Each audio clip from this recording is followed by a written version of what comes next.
Bismillahirrahmanirrahim। अस्सलाम वालेकुम students, welcome to the online class. बेटा कल हमने लेक्चर नंबर 1 जो एंजाइम्स को डिस्कस किया था, आज हम देखेंगे बेटा लेक्चर नंबर 2, जिसमें कल हमने जनरल एंजाइम्स को देखा, एंजाइम्स होते क्या हैं, कितनी उनकी टाइप्स हैं। एक्टिवेटर को देखा हमने बेटा, प्रोस्थेटिक ग्रुप को देखा हमने, को एंजाइम्स को देखा, फिर उनकी इंपॉर्टेंस को देखा।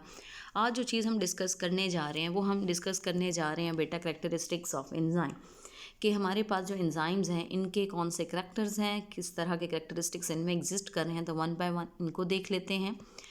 नंबर 1 कहता है enzymes are biochemical catalyst that proceed the following important characteristics. बेटा कल से ही हम ये चीज़ डिस्कस कर रहे हैं कि एंजाइम जो होते हैं वो हमारे पास क्या होते हैं, बायोकेमिकल कैटलिस्ट होते हैं।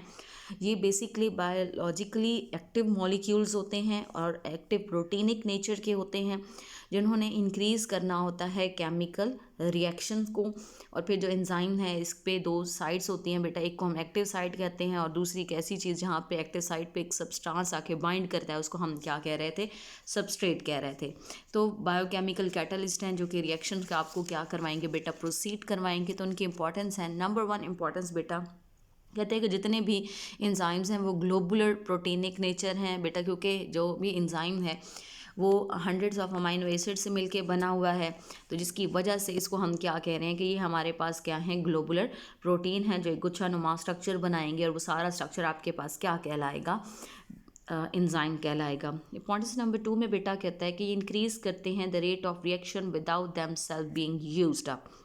ये आपके पास रिएक्शंस को बढ़ाते हैं, इंक्रीज़ करेंगे, ताकि जल्दी से एक रिएक्शन क्या हो सके, कंप्लीट हो सके। स्लोली नहीं करेंगे कि जिसमें भाई घंटे लग जाए तो वो कंप्लीट हो या ना हो, नहीं ऐसा नहीं है। ये क्या करेंगे, एक रिएक्शन को स्पीड देंगे ताकि वो क्या हो सके, जल्दी से टाइमली एफिशिएंटली वो अपना काम क्या कर सके, कंप्लीट कर सके। लेकिन ये ख़ुद उसके अंदर इस्तेमाल नहीं होंगे, यूज्ड अप नहीं होंगे। ऐसा नहीं होगा जिस तरह बेटा हम कहते हैं ना कि कोई ना कोई चीज़ें ऐसी होती हैं जिनको हम डिज़ोल्व करें तो वो डिज़ोल्व हो जाती हैं, ख़त्म हो जाती हैं खुद, मतलब रिएक्शन तो बढ़ा जाएंगी, कंप्लीट कर जाएंगी, लेकिन साथ ही साथ खुद भी क्या हो जाएंगी, इस्तेमाल हो जाएंगी। लेकिन ये ऐसे नहीं है, ये आपके रेट ऑफ रिएक्शन को बढ़ाएंगे ज़रूर, लेकिन ख़ुद ये साथ इस्तेमाल नहीं होंगे।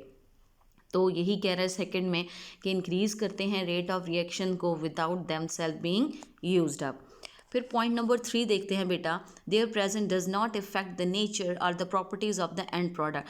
फिर वो कहते हैं कि क्योंकि बेटा ये खुद तो क्या हो रहे हैं कि इस्तेमाल नहीं हो रहे हैं, तो ये भी क्वेश्चन हो सकता है कि क्या इनकी प्रेजेंस जो है वो अफेक्ट कर सकती है एंड प्रोडक्ट को, जो प्रोडक्ट हमारे पास बना है उसको क्या वो नुकसान दे सकती है या उसकी नेचर ख़राब कर सकती है। नहीं, ऐसा नहीं है।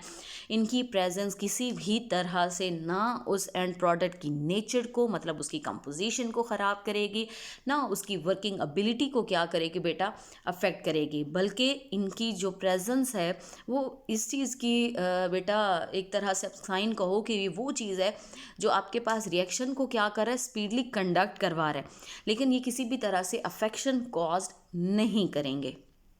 Next we have the small amount of enzyme can accelerate the chemical reaction। अब वो कह रहा है बेटा कि आपके पास स्मॉल अमाउंट भी इनफ है किसका, एंजाइम्स का, ताकि वो एक केमिकल रिएक्शन को स्टार्ट करवा सके। ऐसा नहीं है कि आपको 100% ही एक एंजाइम डालना पड़ रहा है, आप 10% भी डाल सकते हैं, सपोज करें बेटा 5% भी डाल सकते हैं, it is more than enough, ताकि वो आपके पास एक केमिकल रिएक्शन को क्या करवा सके, एक्सेलरेट करवा सके, स्टार्ट करवा सके, कंडक्ट करवा सके, और वो उसी ही एफिशिएंसी के साथ आपके पास एक कंप्लीट प्रोडक्ट की क्या करेंगे बेटा, फॉर्मेशन करेंगे। मतलब स्मॉल अमाउंट एंजाइम की मोर देन एनफ है एक केमिकल रिएक्शन को क्या करवाने में, कंडक्ट करवाने में, स्टार्ट करवाने में, एंड प्रोडक्ट तक पहुंचाने में। फिर वो कहता है बेटा they are very specific in their action, ये स्पेसिफिक हैं। A single enzyme catalyze only a single chemical reaction or a group rated its reaction। अब वो कहता है कि ये स्पेसिफिक होते हैं अपने एक्शन के अंदर, मतलब ऐसा काम है ना बेटा कि एक चीज़ की डाइजेशन करनी है ना, तो वो जैसा हमने पहले पढ़ा था कि पेप्सिनोजेन जो है वो प्रोटीन की ही क्या करेगा, डाइजेशन करेगा। अब वो साथ बेटा ऐसे नहीं है कि कार्बोहाइड्रेट की भी डाइजेशन करवा दे, लिपिड की भी करवा दे, ऐसा नहीं होगा। पेप्सिनोजेन जो कि पेप्सिन में कन्वर्ट हो रहा था वो ही प्रोटीन की डाइजेशन करवाएगा। वो आपके पास ना लिपिड की करवा सकता है ना कार्बोहाइड्रेट की, वो अपने ही फंक्शन के अंदर क्या है, स्पेसिफिक है। और सिंगल एंजाइम्स भी एक सिंगल केमिकल रिएक्शन को बेटा स्टार्ट भी करवा सकता है, उसको कंप्लीट भी करवा सकता है। कोई एक और एग्जांपल देख ले, जिस तरह बेटा सेलुलोज होता है, ये हमारे पास कार्बोहाइड्रेट की फॉर्म होती है बेटा।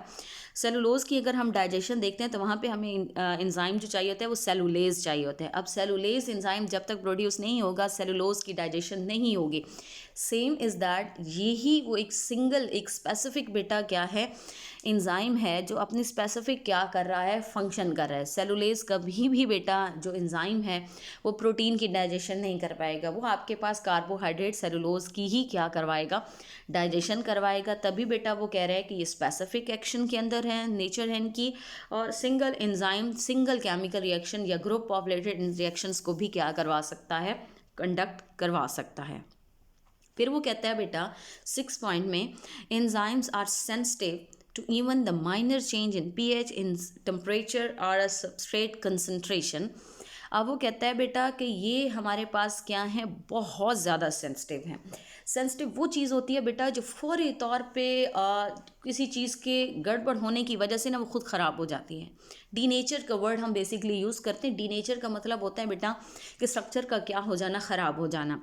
अब वो कहते हैं कि एक स्पेसिफिक एंजाइम को बेटा अगर एक स्पेसिफिक पीएच दिया गया है ना कि उसने इस पे ही काम करना है, तो वो उस पे ही काम करेगा। अगर थोड़ा बहुत भी बेटा उस एंजाइम की पीएच में क्या आ जाए, चेंजेस आ जाए ना बेटा, तो वो फिर अपनी वर्किंग नहीं कर पाएंगे। इसकी वजह से उनकी स्ट्रक्चरिंग क्या हो जाती है, ख़राब हो जाती है।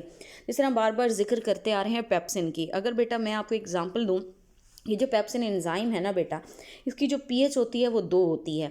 2 पीएच पे ये बहुत अच्छे तरीके से काम करेगा, एफिशिएंटली वर्किंग करेगा, प्रोटीन की बहुत अच्छे से डाइजेशन करेगा। लेकिन जैसे ही बेटा अब 2 से ज़्यादा होने लग जाए, 3 हो जाए, 4 हो जाए, तो ये पीएच के अंदर क्या आ गई है, उसकी पेप्सिन की चेंजेस आ गई हैं, जिसकी वजह से ये प्रॉपरली काम नहीं कर पाएगा और ये ख़राब होना स्टार्ट हो जाएगा। सेंसिटिव हैं, थोड़ी सी भी चेंज ये बर्दाश्त नहीं कर सकते हैं।